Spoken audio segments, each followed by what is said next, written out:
All right, y'all. Um, on my own fitness journey, right, becoming lean, losing weight, um, developing, personal habits. I feel like a lot of people, a lot of men, have this idea in their head that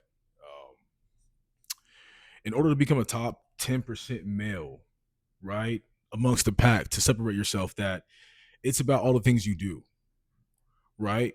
But to be honest, y'all, becoming becoming lean, a better version of yourself, and separating yourself from the pack is more so about doing what 99% of others don't do. And that's what your mindset should be framed as, right? So I'm just going to drop some examples for you guys, right? Because a lot of people think, oh, it's impossible to go down this route. It's impossible to become lean. It's impossible to separate myself from when, because we live in a society where everyone's comparing themselves to people online. What you don't know is that people online only present the best versions of themselves, right? You probably heard this a billion times because it's true, right? But not only that, the people online are doing something that a lot of people aren't doing. Let's throw that in for example, right? So a lot of people say, oh, they want to make an impact. They want to show people different skills, no matter what it is. It can be in the fitness realm, it can be computer realm, whatever you want to do. Who cares, right? But you guys don't take the steps to do those things, right? There's a lot of people who do a lot of talking and less and a lot of action, right? So what separates yourself from the pack, right? That makes you presentable. Outside of getting lean, right? Getting lean and getting in shape is number one because that's your resume. And that's one thing that's going to separate you from everybody. Because if you look around, you're going to see a lot of bellies. You're going to see a lot of people who are overweight, don't take care of themselves, don't do the proper things they need to do, right? That's number one. Second, stop consuming and be a producer, right? Now, if you're going to consume, that's okay. It's okay to consume knowledge. It's okay to get an education, right? That's very good. But I mean consuming stuff that does not matter to you. Start filtering out what you're looking at, or spend less time looking at it in general. Get up in the morning and prioritize yourself. People wake up and they start a day and they just start consuming a bunch of other stuff that doesn't have to do with your goals. And now you look back and you're behind on your day. You didn't do anything to be productive, right? But 99% of dudes get up and they do that. You know what I'm saying?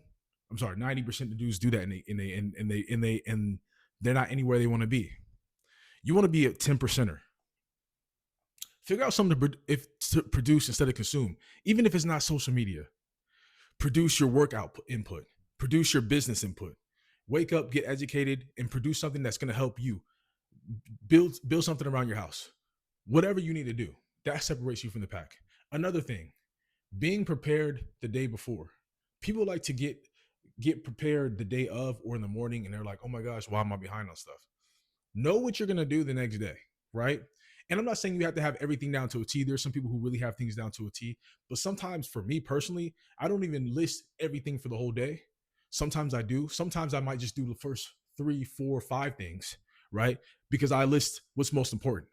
And then after that, I'll figure it out from then. But guess what? I'm already far ahead. I'm already prepared. I'm already prepared for if it's work. I'm already prepared for to go run my errands. Those things. Okay. Fourth, watch what you're putting into your mouth, yo. You can't be lean. You can't be lean and you can't be in shape if you don't watch what you're putting into your mouth. And guess what?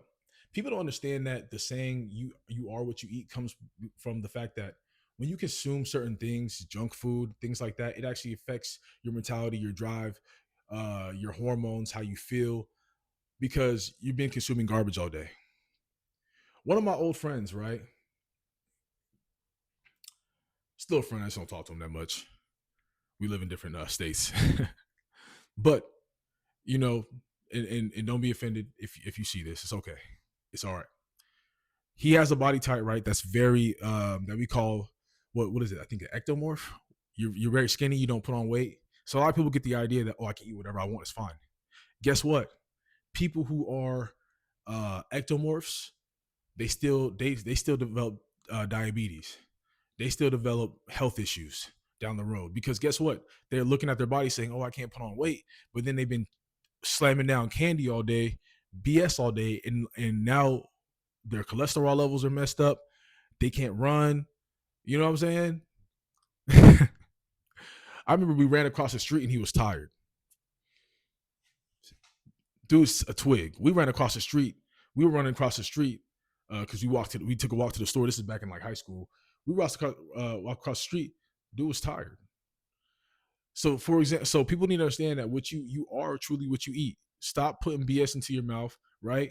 Now, if you want to splurge a couple times or whatever, sometimes on like a cheat day, which should be really not be that much for you if you're like over 15%, to be honest with you, really shouldn't be even thinking about cheat days. Then that's one thing. But really focus on what you are consuming throughout the day. Another thing, be direct about what you want. A lot of people in life like to avoid how others feel, and that comes from a scarcity mindset. It doesn't matter what you're doing, if it's work wise or not, right? And guess what? A lot of people depend on their place of employment because they don't have a backup plan. So another thing is make sure you have backup plans to develop skills. Develop a skill set outside of what you already do, right? I can go to a job and I can work my job, but guess what? I have certifications in different things that if I want to, I can go do that. So I'm not worried because people go to their jobs and they're like, "Oh my god, this is all I have. This is all I can do. This is all I mean, like if I have this, I have nothing." What were you doing in the background when you're at home? You know what I'm saying? Because people, some people people go home, eat a bag of chips. You know what I'm saying? Put toxins into their body, sit back, and they call it. And then what? When your employer decides that they no longer care about you and lay you off, now you're stuck. Oh man, that's all I had. That's all I had. You didn't do anything to develop yourself outside of your job. So guys, stop. Work is a part of your schedule. Work is not your whole life. So create a backup plan. Develop skills in whatever it is. Develop a trade outside of what you do. You guys need, as a man, you need to be well versed. You need to be multifaceted. You need to be multifaceted. These are the things that put people into the top 10%. Because that same businessman can turn around and sell a plan for this, or they can help someone else with consultations, or they can do this, or they can go work here and be. That's what makes you top 10%. So do what other people are not doing, y'all.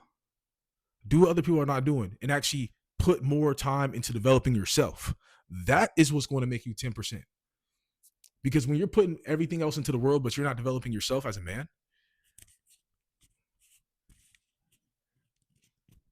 then what are you doing? Right? So, guys, those are some things if you want to become a top 10% man. And to be honest, the money and all that stuff comes after. The money comes after you develop who you are as a person. The business inquiries come after. The promotion in your jobs come after, right? Because you need to prioritize developing yourself first, and then it all comes easily. And it all comes at like at once. You're like, oh my god, my physique looks good now. People are giving you job offers just because of you look better than the next guy. Just because you're jacked or you're lean and the next guy's, you know, 40% body fat, size 60 pants. It really is, it really does come down to that, y'all. So do those things and you'll become a top 10% man.